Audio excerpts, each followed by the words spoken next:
विद्यार्थियों, दर्शन शास्त्र में तर्कशास्त्र जो प्रथम प्रश्न पत्र है उसमें निरपेक्ष न्याय वाक्यों की चर्चा हम कर रहे थे। निरपेक्ष न्याय वाक्य वैध या अवैध किस प्रकार से होते हैं, उनके नियमों की चर्चा हमने की है। फैलेसीज के बारे में कि उनमें किस प्रकार के तर्क दोष उत्पन्न होते हैं, उनकी चर्चा हमने पिछले वीडियो में की है। ये निरपेक्ष न्याय वाक्य में युक्ति की वैधता के लिए जो है नियम बनाए गए हैं। उन नियमों का अनुसरण करने पर युक्ति जो है वैध होती है। यदि हम जो है उन नियमों का पालन नहीं कर पाते, असावधानी से युक्तियों को रखते हैं, आधार वाक्यों को रखते हैं, ऐसी स्थिति में हमारी आर्गुमेंट जो है, हमारी युक्ति जो है अवैध होती है। और युक्ति में जो है उस उल्लंघन से संबंधित, उस नियम का उल्लंघन होने से संबंधित दोष, तर्क दोष उत्पन्न होता है, जिसके कारण हमारा आर्गुमेंट इनवैलिड होता है। तो प्रारंभ में हमने जो है 3 प्रकार के नियम और उनके तर्क दोषों की चर्चा हमने की है। पहला जो नियम बताया था कि वैध निरपेक्ष न्याय वाक्य में केवल और केवल 3 ही पद होने चाहिए, 3 से अधिक पद नहीं होने चाहिए।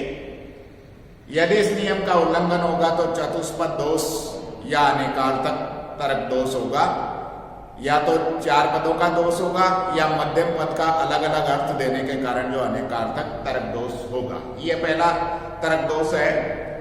दूसरा नियम कह रहा है कि वैध निरपेक्ष न्याय वाक्य में मध्यम पद कम से कम एक आधार वाक्य में अवश्य व्याप्त होना चाहिए। यदि इस नियम का उल्लंघन होगा तो युक्ति में अव्याप्त मध्यम पद का दोष होगा, और अव्याप्त मध्यम पद का दोष होने के कारण हमारा आर्गुमेंट जो है इनवैलिड हो जाएगा। तीसरा जो नियम है वैध निरपेक्ष न्याय वाक्य का, वो कह रहा है कि युक्ति के निष्कर्ष में कोई भी ऐसा पद व्याप्त नहीं हो सकता जो आधार वाक्यों में व्याप्त न हो। युक्ति के निष्कर्ष में ऐसा कोई पद व्याप्त नहीं हो सकता जो आधार वाक्यों में व्याप्त न हो। इसका तात्पर्य क्या है कि निष्कर्ष में 2 पद होते हैं, एक उद्देश्य और विधेय। अर्थात निष्कर्ष का उद्देश्य पद व्याप्त है और आधार वाक्य में उद्देश्य पद का तात्पर्य क्या होता है, अमुख्य पद।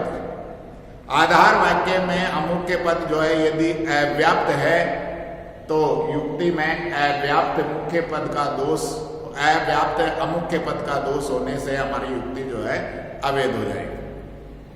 दूसरी बात देखिए कि निष्कर्ष का विधेय पद जो है व्याप्त है, परंतु निष्कर्ष का विधेय पद आधार वाक्य में क्या कहलाता है, मुख्य पद कहलाता है। तो मुख्य पद यदि आधार वाक्य में व्याप्त नहीं है तो अव्याप्त मुख्य पद का दोष होगा, और जिसके कारण हमारा आर्गुमेंट जो है इनवैलिड हो जाएगा। तो प्रारंभिक रूप से 3 प्रकार के नियम और तर्क दोषों की बात हमने की है। अब जो है अगले जो दोष है, अगले जो नियम है और उनसे संबंधित उत्पन्न होने वाले दोष है, उनकी चर्चा हम करेंगे। नियम 4 कह रहा है कि वैध निरपेक्ष न्याय वाक्य में 2 निषेधात्मक आधार वाक्यों से किसी भी निष्कर्ष का निगमन नहीं किया जा सकता है। तात्पर्य क्या है कि 2 आधार वाक्य हमारे एक आर्गुमेंट में होते हैं। एक आर्गुमेंट जो है उसमें 2 आधार वाक्य होते हैं और एक क्या होता है, निष्कर्ष होता है।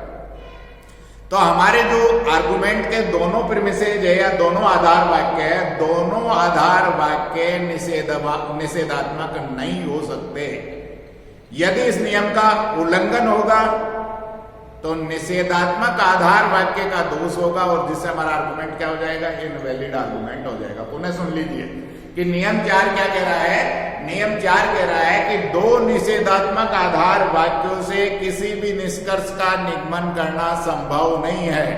अर्थात एक आर्गुमेंट में दोनों आधार वाक्य निषेधात्मक नहीं हो सकते। यदि दोनों ही आधार वाक्य निषेधात्मक हमने रख लिए हैं तो उससे किसी भी निष्कर्ष का निगमन नहीं किया जाएगा, और इस नियम का उल्लंघन होने से उस युक्ति में निषेधात्मक आधार वाक्य का दोष होगा, जिससे हमारा आर्गुमेंट क्या हो जाएगा, इनवैलिड आर्गुमेंट हो जाएगा। फॉर एग्जांपल के लिए आप लोग देखिए कि यहाँ पर हमने उदाहरण दिया है, सभी अचेतन वस्तुएं अमर नहीं है। अमर नहीं है। सभी से तात्पर्य कोई भी हो गया है, सभी अचेतन वस्तुएं अमर नहीं है, अर्थात इसका तात्पर्य कोई भी अचेतन वस्तुएं अमर नहीं है। उसी प्रकार से कुछ अमर चेतन नहीं है, यह भी नहीं आ गया और यह भी नहीं आ गया, दोनों निषेधात्मक हो गया। इसके बजाय हम जैसे इसको कोई से करते हैं, कोई अचेतन वस्तुएं अमर नहीं है, ये तरक वाक्य हो गया, ये ओ तरक वाक्य हो गया।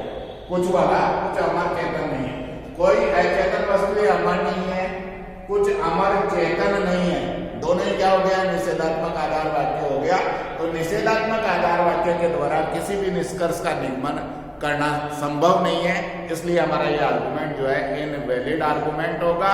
और युक्ति में जो दोष होगा वो निषेधात्मक आधार वाक्य का दोष होता है, जिससे हमारा आर्गुमेंट इनवैलिड होगा। ये नियम जो है आपका 4 है। उसके बाद में नियम 5 की बात हम करेंगे। नियम 5 क्या कह रहा है कि वेद निरपेक्ष न्याय वाक्य में यदि एक भी आधार वाक्य, वेद निरपेक्ष न्याय वाक्य में यदि एक भी आधार वाक्य निषेधात्मक है तो निष्कर्ष भी क्या होना चाहिए, निषेधात्मक होना चाहिए। नियम वापस सुनिए, वेद निरपेक्ष न्याय वाक्य में यदि एक भी आधार वाक्य, 2 आधार वाक्य होंगे, 2 में से एक भी आधार वाक्य निषेधात्मक है तो निष्कर्ष भी क्या होना चाहिए, निषेधात्मक नहीं, निषेधात्मक ही होना चाहिए। अर्थात निष्कर्ष जो है स्वीकारात्मक नहीं हो सकता। एक भी आधार वाक्य निषेधात्मक है तो उसका निष्कर्ष जो है स्वीकारात्मक नहीं हो सकता। उसका निष्कर्ष कैसा होगा, निषेधात्मक ही होगा। यदि इस नियम का उल्लंघन करके हम कंक्लूजन निकालेंगे, हम जो है वैधता के नियम का क्या कर रहे हैं, उल्लंघन कर रहे हैं। यदि उसका नियम का उल्लंघन करके हम निष्कर्ष को स्थापित करने का प्रयास करेंगे तो वहां निषेधात्मक आधार वाक्य से स्वीकारात्मक निष्कर्ष निकालने का तरक दोष उत्पन्न होगा। कौन सा दोष होगा, निषेधात्मक आधार वाक्य से स्वीकारात्मक, आधार वाक्य तो हमारा जो है नेगेटिव है और कंक्लूजन कौन सा निकालना चाह रहे हैं, अफर्मेटिव निकालना चाह रहे हैं, स्वीकारात्मक निकालना चाह रहे हैं। तो यदि निषेधात्मक आधार वाक्य है तो हमारा उसका निष्कर्ष भी कैसा होना चाहिए, निषेधात्मक ही होना चाहिए।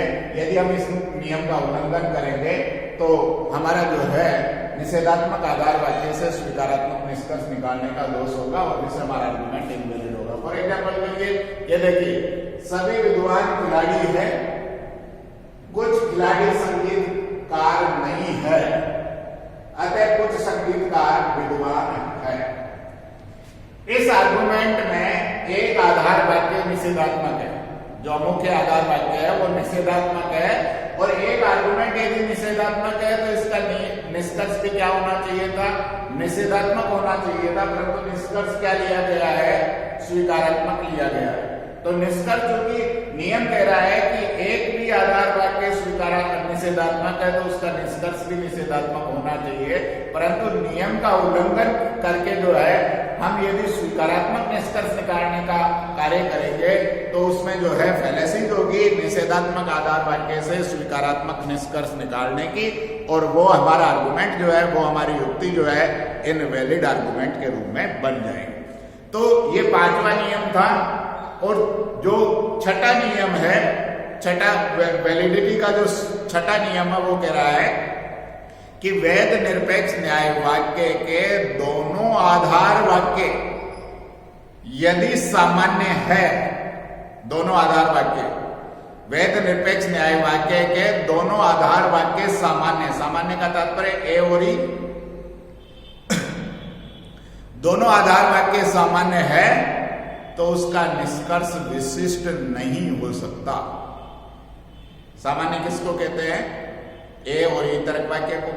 विशेष किसको कहते हैं, आई और ओ तर्क वाक्य को। दोनों स्थिति स्पष्ट है, ए और ई जो है आपका सामान्य, आई और ओ जो है क्या है, विशेष तर्क वाक्य। नियम क्या कह रहा है कि वेद निरपेक्ष न्याय वाक्य के दोनों आधार वाक्य यदि सामान्य, दोनों आधार वाक्य, 2 आधार वाक्य हैं, और दोनों ही आधार वाक्य कौन से हो गए? यूनिवर्सल हो गए, सामान्य हो गए।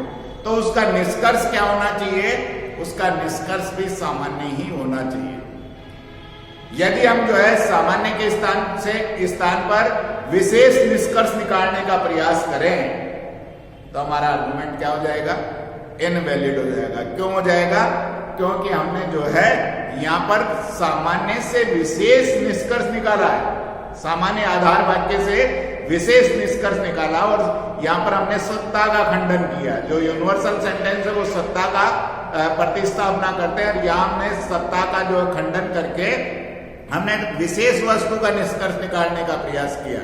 तो यहां पर जो है प्राय हम देख रहे हैं कि सामान्य आधार वाक्यों से विशेष निष्कर्ष निकालकर जो हम आर्गुमेंट में सामान्य से विशिष्ट निष्कर्ष निकालने का तर्क दोष जो है उत्पन्न कर रहे हैं और जिससे हमारा आर्गुमेंट इनवैलिड हो जाएगा।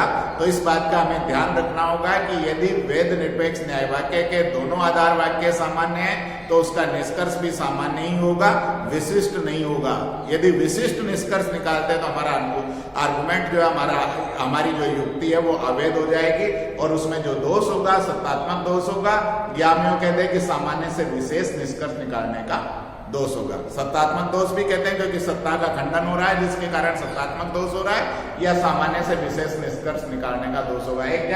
एग्जाम्पल के लिए हम देखें कि पहला जो आधार वाक्य है, तर्क वाक्य है, सभी लड़के मजदूर हैं। सभी लड़के मजदूर है, सभी मजदूर ईमानदार है।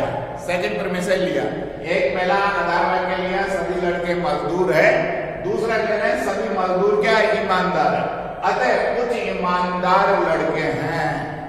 यह देखिए दोनों आधार वाक्य हमारे सामान्य थे परंतु हमने निष्कर्ष क्या निकाला? विशेष निकाला, आई तर्क वाक्य निकाले हैं, आई निष्कर्ष निकालने हैं जो कि विशेष है।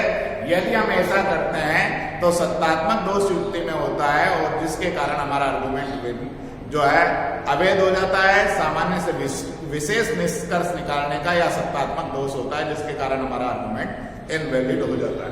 तो यहाँ नियम और तर्क दोषों के संदर्भ में आपसे चर्चा हमने की है कि 6 प्रकार के नियम जो है आर्गुमेंट की वैलिडिटी के लिए बनाए गए हैं। यदि उन 6 नियमों का उल्लंघन होता है तो हमारा आर्गुमेंट इनवैलिड होता है और उन नियमों का उल्लंघन से संबंधित तर्क दोष इसमें होता है। कौन कौन से 6 नियम आप लोगों को बताए गए और उनके द्वारा कौन कौन से तर्क दोष बतलाए गए हैं उसके बारे में आप पुनः सुने। पहला नियम हमने बताया था कि वेद निरपेक्ष न्याय वाक्य में केवल 3 और 3 ही पद होते हैं। 3 से अधिक यदि पद होंगे तो चतुष्पद 4 पद होने का दोष या अनेकार्थक अलग अलग अर्थ निकालने का दोष उसमें होगा और हमारा आर्गुमेंट इनवैलिड होगा। दूसरा जो हमने बतलाया था कि वेद निरपेक्ष न्याय वाक्य में कम से कम एक आधार वाक्य में मध्यम पद अवश्य व्याप्त होना चाहिए और यदि इस नियम का उल्लंघन होता है तो अव्याप्त मध्यम पद का दोष होता है और जिससे हमारी युक्ति अवैध हो जाती है। नियम 3 के संदर्भ में कहा था कि वेद निरपेक्ष न्याय वाक्य के निष्कर्ष में कोई भी पद जो है व्याप्त नहीं हो सकता जो कि आधार वाक्यों में व्याप्त न हो। अर्थात निष्कर्ष में कोई पद व्याप्त है और आधार वाक्य में वो पद व्याप्त नहीं है तो उससे संबंधित दोष होगा। निष्कर्ष में 2 पद है, एक उद्देश्य और दूसरा विधेय। निष्कर्ष का उद्देश्य आधार वाक्य में मुख्य पद कहलाता है, निष्कर्ष का विधेय जो आधार वाक्य में मुख्य पद कहलाता है। तो यदि निष्कर्ष का उद्देश्य पद व्याप्त है और आधार वाक्य में अमुख्य पद व्याप्त नहीं है तो अव्याप्त या अनियमित अमुख्य पद का दोष होगा। यदि निष्कर्ष में विधेय पद व्याप्त है और आधार वाक्य में मुख्य पद व्याप्त नहीं है तो अनियमित या अव्याप्त मुख्य पद का दोष होगा। चौथा नियम कह रहा है कि वेद निरपेक्ष न्याय वाक्य के दोनों आधार वाक्य निषेधात्मक नहीं हो सकते।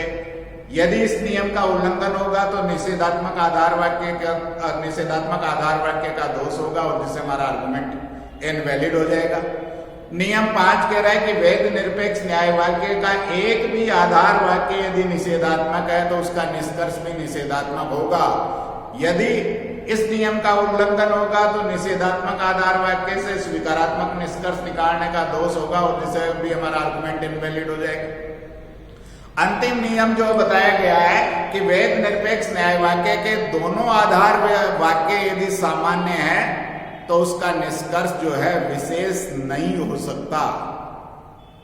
उसका निष्कर्ष यदि हम विशेष निकालने का प्रयास करेंगे तो उसमें सत्तात्मक दोष होगा या सामान्य से विशेष निष्कर्ष निकालने का दोष होगा और जिससे हमारा आर्गुमेंट इनवैलिड हो जाएगा। तो ये इस वीडियो के अंतर्गत जो है आप लोगों को 6 प्रकार के जो नियम और तर्क दोष थे उन सभी के बारे में आप लोगों को बता दिया गया है, एग्जाम्पल सहित बता दिया गया है। परीक्षा की दृष्टि से बहुत महत्वपूर्ण जो है ये चैप्टर वैध निरपेक्ष न्याय वाक्य के नियम और तर्क दोषों का है। आप लोग इसको जो है ध्यान से पढ़ने का प्रयास करें, वीडियो देखें, उसको लाइक करें, सब्सक्राइब करें ताकि आप लोगों को उसका लाभ हो सके।